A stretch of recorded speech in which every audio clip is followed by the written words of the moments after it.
이 시간 우리 함께 보실 말씀은 신명기 11장 우리 8절에서 17절까지의 말씀을 함께 보시겠습니다. 신명기 11장 8절에서 우리 17절까지의 말씀입니다. 한 절씩 나누어 읽겠습니다. 제가 먼저 읽겠습니다. 그러므로 너희는 내가 오늘 너희에게 명하는 모든 명령을 지키라. 그리하면 너희가 강성할 것이요 너희가 건너가 차지할 할 땅에 들어가서 그것을 차지할 것이며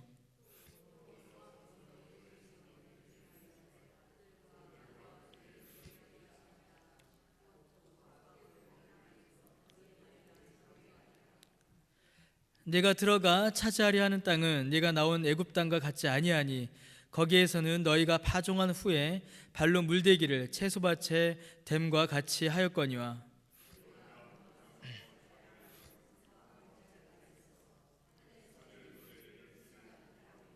네 하나님 여호와께서 돌보아 주시는 땅이라. 연초부터 연말까지 네 하나님 여호와의 눈이 항상 그 위에 있느니라.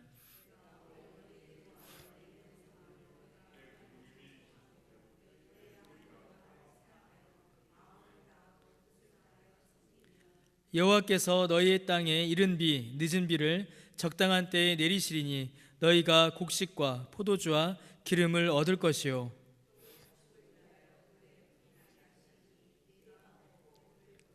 너희는 스스로 삼가라. 두렵건대 마음에 미혹하여 돌이켜 다른 신들을 섬기며 그것에게 절함으로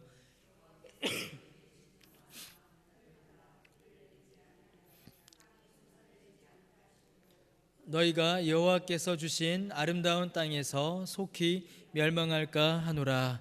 아멘. 예, 우리가 계속 신명기 말씀을 살펴보고 있습니다. 하나님께서 이 신명기를 통하여서 이스라엘 백성들에게 말씀하시는 삶의 원리는 매우 단순하고 명확합니다. 하나님의 말씀에 순종하여 복을 누릴 것인지 아니면 그 말씀에 불순종하여 저주와 벌을 받을 것인지 하나님께서는 이 두 가지의 길을 이스라엘 백성들에게 말씀하십니다. 여러분, 이스라엘 백성들도 그리고 지금 우리도 하나님께서 이 두 가지의 길을 제시하시는 이유와 목적을 잘 이해해야 합니다. 하나님의 말씀을 듣고 순종하여 복을 누리는 것, 하나님의 말씀을 거역하여 저주와 심판을 받는 것. 왜 하나님께서 이 두 가지의 길을 말씀하셨는가?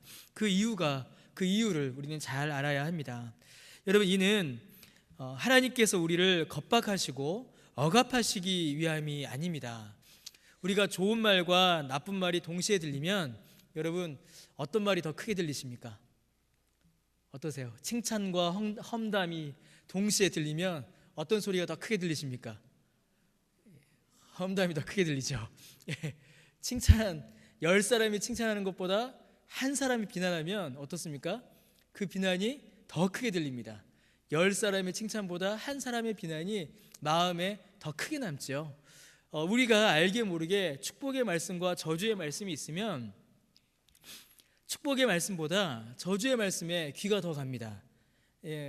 왜냐하면 이제 양심의 가책이 있기 때문이죠. 이 말씀 앞에 우리의 죄를 우리가 알기 때문입니다.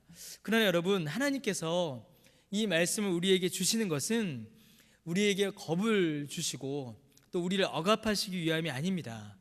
좋은 말 들어라 라고 하나님께서 이 말씀을 주시는 것입니다. 우리에게 생명과 복을 주시기 위한 하나님의 은혜의 선물인 것이지요. 이쪽으로 가면 복 받고 저쪽으로 가면 저주 받는다. 그러면 우리는 어떻게 하면 됩니까? 복 받는 길을 선택하면 되죠. 저쪽으로 가면 안 되는데 왜 나한테 이러시지? 이럴 필요가 없는 겁니다. 우리가 읽지 않았지만 11장 1절에서 7절 말씀에 보시면요, 하나님의 말씀에 불순종하여서 저주와 벌을 받은 사람들이 등장합니다. 1절에서 4절은 애굽 곧 바로 왕이 등장합니다.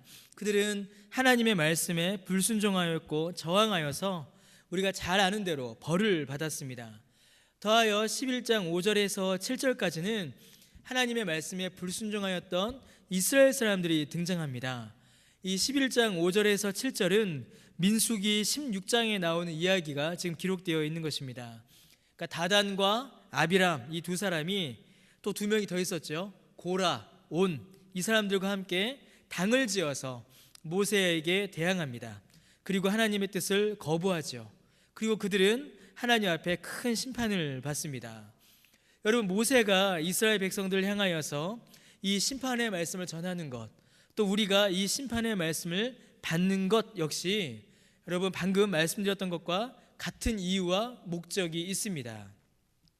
우리에게 겁을 주고 우리를 고통스럽게 하고 우리를 위축시키기 위하여 이 말씀이 기록되어 있는 것이 아니라 이것을 피하고 우리가 복을 받기를 원하시는 하나님의 뜻이 이 말씀 가운데 나타나고 있는 것입니다. 여러분, 쉽게 이제 예를 들자면, 여러분 우리가 관광지에 가시면 자주 보게 되는 표시가 있죠. 어떤 표시를 보게 되나요? 관광지에 가게 되면 보는 표시가 있습니다. 바로 출입금지 표시입니다. 꼭 봐요. 출입금지 표시가 관광지에 가면 꼭 있습니다. 자, 출입금지가 왜 있죠? 어디에 이런 표시가 있을까요? 들어가면 안 되는 곳에 있습니다. 그러니까 화단이나 잔디밭이나 고궁이나 아니면 아주 귀한 것들이 있는 곳에는 이 출입금지 표시가 있습니다. 들어가면 안 된다라는 거죠. 그런데 이 출입금지가 있는 곳이 또 있습니다.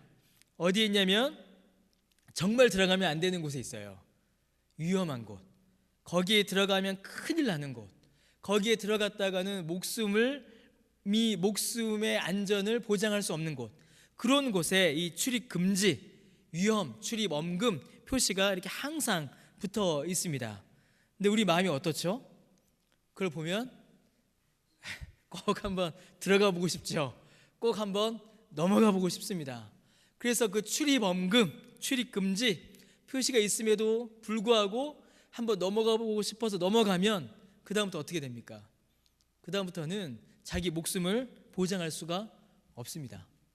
심지어 거기서 떨어져서 사고가 나도 책임은 본인이 져야 합니다. 여러분, 그때에 우리가 관광지에서 보게 되는 이런 출입금지 표시판은 우리의 기분을 깨거나 우리를 억압하거나 우리를 방해하기 위해서 거기에 서 있는 것이 아닙니다.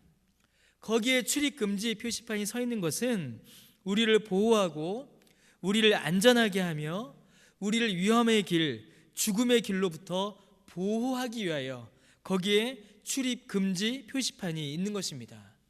이쪽 길로 가면 위험하니까, 이쪽 길로 가면 죽으니까, 이쪽 길에는 안전이 없으니까 여기 오지 말고 생명의 길로, 안전한 길로, 즐거움의 길로 가라라는 표시로 거기에 출입금지 표시판이 있는 거죠.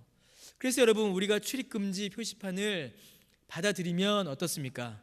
재미없고 답답하고 고통스러운 여행이 되는 것이 아니라 오히려 즐겁고 안전하고 편안한 여행이 되는 것입니다.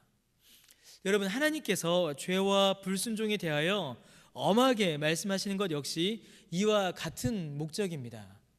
하나님께서 너희 다 망할 거야, 너희 다 죽을 거야, 너희 다 매맞을 거야, 그런 뜻으로 이런 말씀을 주시는 것이 아니지요. 안전한 길로 가는 사람은 사고의 위험으로부터 자유롭습니다. 그 자유를 하나님께서는 우리에게 주시기 위하여 이 죄와 불순종에 대한 경고를 주시는 것입니다. 죄를 선택했을 때에, 불순종을 선택했을 때에, 하나님의 말씀을 거부했을 때에 거기에는 죽음과 심판이 있기 때문입니다. 거기에는 만족도 없고 생명도 없고 위로와 안식도 없기 때문입니다. 하나님께서는 하나님의 자녀가 고통과 저주와 사망의 길이 아닌 생명과 위로와 안식과 기쁨의 길로 안전히 나아가기를 원하시기에 이렇게 경고하시며 말씀을 통하여서 교훈해 주시는 것입니다. 여러분, 그래서 이스라엘 백성들은 이를 자녀들에게 전해야 될 책임이 주어졌습니다. 우리가 읽지 않았지만 11장 2절 말씀에 보시면요, 자녀들은 알지도 보지도 못했지만 이를 경험한 부모 세대는 반드시 이를 전해야 했습니다. 부모의 신앙이 자녀들을 안전하게 이끄는 이정표의 역할을 해야 했기 때문입니다. 여러분, 이러한 하나님의 뜻이 가장 분명하게 나타나는 것이 바로 오늘 우리가 읽은 본문 말씀입니다. 8절 이후의 말씀입니다. 하나님의 말씀에 순종하여 복을 누린다라는 것이 무엇이며 불순종하여 화를 겪는다라는 것이 무엇인지 우리가 이 말씀을 통해서 좀 더 분명히 알 수가 있습니다. 여러분, 8절 이후에 우리가 읽은 그 본문은 애굽과 가나안을 명백히 비교합니다. 특별히 이제 농사 방식, 어떻게 농사 짓는가를 이 8절 이후의 말씀에서 이렇게 분명하게 이렇게 나누어 놓고 있습니다. 이 뚜렷한 차이가 애굽 땅과 가나안 땅 사이에 있었습니다. 여러분, 10절 말씀을 보시면은 애굽의 땅 그리고 애굽에서의 농사의 특징이 나타납니다. 여러분, 10절 말씀에 있는 것을 보게 되면 애굽에서 하는 농사의 가장 큰 특징은 철저히 사람에게 의지한다는 것입니다. 철저히 사람을 의지하는 농업, 이게 애굽의 농업이었습니다. 여러분, 애굽에는 이제 강이 하나 흐르고 있죠. 무슨 강입니까? 나일강이 흐르고 있습니다. 나일강이 쭉 흐르고 있습니다. 그래서 애굽 사람들은 농사를 잘 짓기 위해서는 이 나일강의 물을 밭으로 이렇게 끌고 와야 했습니다. 그러다 보니 애굽에서는 이 수리 시설이라고 하죠. 이 관계 시설이 매우 발달했습니다. 강이 흐르면 강에서 물을 이제 물길을 내서 밭으로 이렇게 옮길 수 있도록 그런 시설들이 잘 이렇게 발달했습니다. 땅에 파종한 후에 그 물을 끌어오기 위해서 특별히 수차를 돌려야 했지요. 수차가 이제 그거죠, 여러분. 물레방아 같은 건데 사람이 직접 발로 밟아서 큰 바퀴를 돌리면 물을 이렇게 옮기는 그게 이제 수차입니다. 여기서 발로 밟았다라는 말이 이제 바로 그 말씀입니다. 애굽 사람들은 이 수차를 발로 밟아서 물을 밭에 대는 그런 일들을 해야 했습니다. 아무리 강에 물이 많아도 수차를 밟는 일이 없으면 이 물을 밭에 댈 수가 없었습니다. 철저히 사람에게 의존할 수밖에 없는 농사법이었습니다. 여러분, 이 수차를 돌리기 위해서 그 당시 애굽 사람들, 특히 노예들은 매우 가혹할 정도로 일을 해야 했습니다. 심히 사람의 힘으로 열심히 농사를 지어야 했습니다. 아주 가혹했습니다. 쉼 없이, 쉴 틈 없이 이 수차를 계속 돌려야 했고, 이것으로 인해서 그 당시에 애굽의 노예들은 정말 말로 할 수 없는 고통을 겪어야 했습니다. 자, 그러면 여러분, 이 수차를 돌려서 물을 대면 그 농사의 수확을 장담하느냐? 그것도 장담할 수가 없었습니다. 왜냐하면 때로는 가뭄이, 때로는 홍수가 이 나일강에 닥쳤기 때문이죠. 사람의 힘으로는 이 가뭄이나 홍수를 이겨낼 수가, 극복할 수가 없었습니다. 온 힘을 다하여서 가혹할 정도로 힘을 다하여 농사를 짓지만 그 결과물 역시도 보장할 수 없는 그런 농사가 애굽의 농사였습니다. 여러분, 그러니 그 안에 참된 위로와 안식이 있을 수가 없지요. 특별히 노예들에게 있어서는 더욱 그러했습니다. 노예들에게 있어서 이 수차는 고통과 정말 그 억압과 그 힘듦의 상징이 바로 이 수차였습니다. 그러면 여러분, 이스라엘 백성들에게는 어땠을까요? 애굽에서 노예 생활했던 이스라엘 사람들에게 있어서 이 농사법은 여러분 고통일 수밖에 없습니다. 우리가 출애굽기 보면은 벽돌 구운 것밖에 없죠. 근데 벽돌만 구웠겠습니까? 아닙니다. 이 농사에도 이스라엘 백성들이 동원되었고 이 수차를 돌려야 했습니다. 그러니까 이스라엘 백성들에게 있어서 이 수차를 돌려서 물을 대는 이 애굽의 농사법, 이건 여러분 그들에게 위로, 안식이 될 수가 없었던 거죠. 고통과 괴로움, 종살이의 상징일 수밖에 없었습니다. 자, 그런데 여러분, 이 이스라엘 백성들이 얼마나 미련합니까?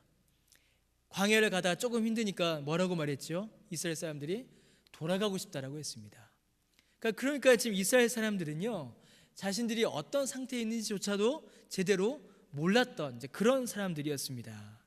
여러분, 그러면 반대로 여러분, 가나안 땅은 어땠을까요? 11절과 12절에 이 가나안 땅에 대해서 등장합니다. 11절에 너희가 건너가서 차지할 땅, 가나안이죠. 그 땅은 뭐라고 되어 있습니까? 산과 골짜기. 여러분, 애굽은 평야였습니다. 넓은 평야여서 농사 짓기가 좋았죠. 그런데 여러분, 산과 골짜기는 어떻습니까? 농사 짓기가 어떻죠? 매우 어렵습니다. 산과 골짜기는 농사 짓기 어려워요. 산과 골짜기가 농사 짓기 어려운 또 아주 결정적인 이유가 있습니다. 어떤 이유냐면, 만약에 산에서 계곡이 흐르지 않는다면 어떻게 됩니까? 땅 밑에서 물을 산으로 끌어 올려야 합니다. 그러면 여러분, 물이 위에서 아래로 흐르나요? 아래에서 위로 흐르나요? 위에서 아래로 흐르죠. 그러니까 위에 있는 물을 아래로 내리는 것은 쉬운데, 아래에 있는 물을 위로 올리려면 여러분, 이거는 말로 할 수 없는 어려움이 거기에 따라와야 합니다. 지금도 굉장히 어렵지요. 산이나 골짜기를 만난다, 산과 골짜기에서 농사 짓는다라는 말은요, 여러분, 시작부터가 너무나도 어렵고 힘든 환경입니다. 근데 거기에 더하여 11절 뒷부분에 보니까 뭐라고 되어 있습니까? 하늘에서 내리는 비를 어떻게 한다고요? 흡수해버린다라고 되어 있습니다. 여러분, 농사를 지으려면 땅이 물을 어떻게 되죠? 머금고 있어야 합니다. 특별히 여러분, 논농사는 어떻습니까? 논을 보시면은 물을 대죠.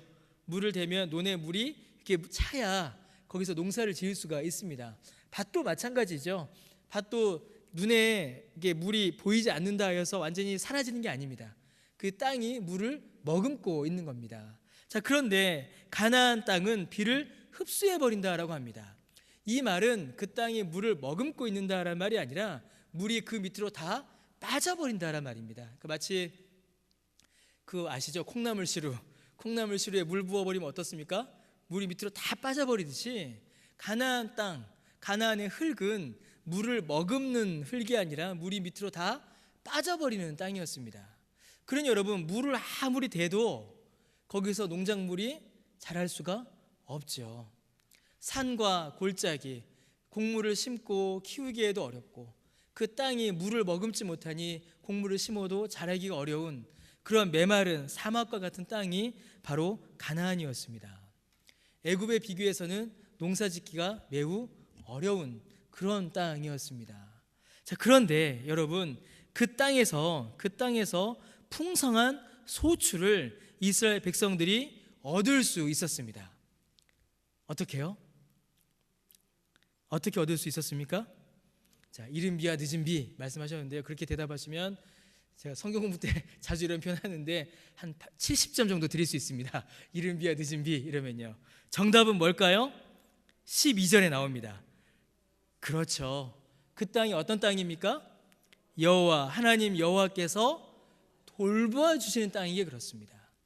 여러분, 사람이 보기에는 이 가나안 땅은 농사짓기 매우 안 좋은 땅이었습니다.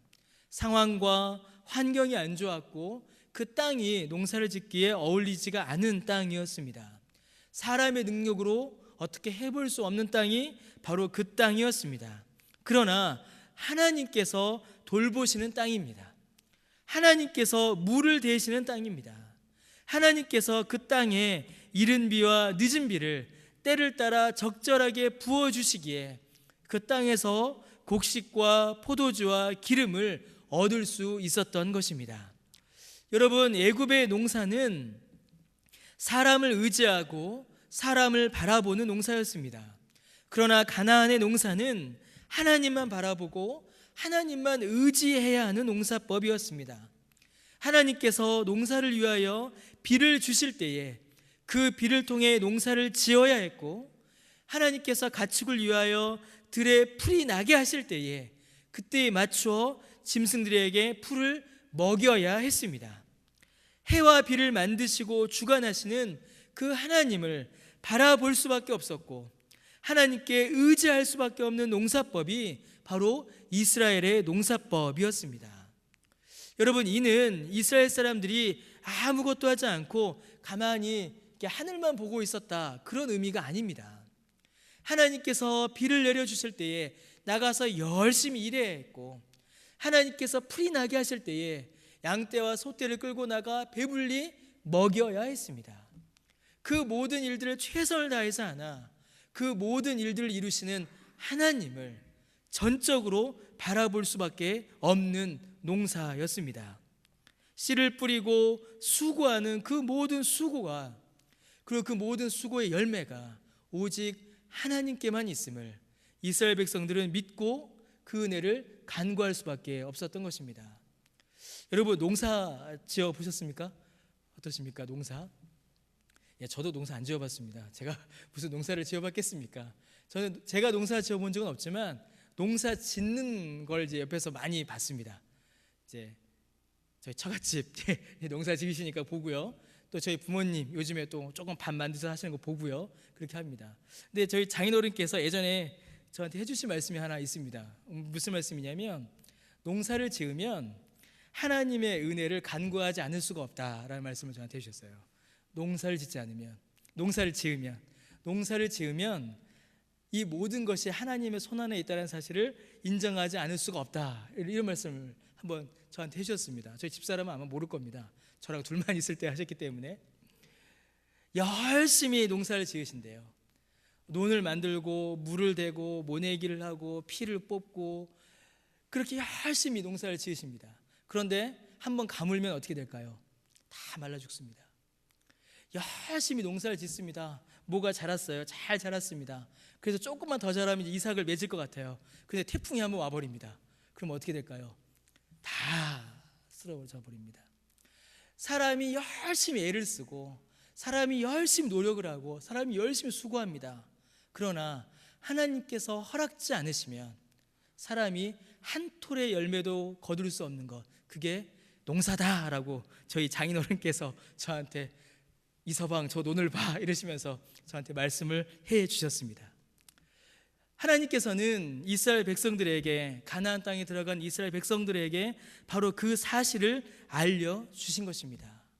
여러분, 사람의 수고가 사람을 복되게 하지 않습니다. 우리가 이 사실을 놓칠 때가 있습니다. 나의 수고가, 나의 노력이 나를 복되게 할 것이다.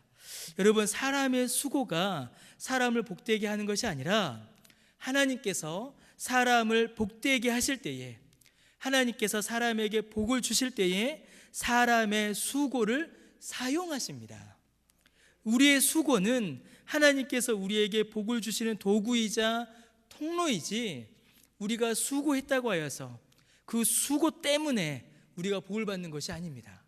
만약에 그랬다면 여러분, 애굽 사람들은 얼마나 많은 복을 받아야 했겠습니까? 그들이 농사 짓기 위해서 얼마나 많은 수고를 했습니까? 그러나 결국 그들은 하나님을 떠났고 하나님께 벌을 받았으며 복을 받지 못했습니다. 그러나 이스라엘 백성들은 어땠습니까?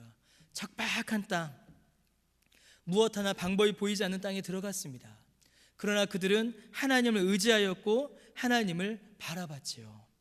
그리고 하나님께서는 그들에게 복을 허락해 주셨습니다. 여러분, 이스라엘이 가나안에 들어갑니다. 그리고 가나안에 들어가서 그들은 농사를 지어야 합니다. 자, 그런데 여러분, 신명기에 보니 농사법이 나오질 않습니다. 자, 여러분, 이스라엘 백성들이 가나안에 들어갑니다. 가나안에 들어가서 이스라엘 백성들은 전쟁을 해야 됩니다.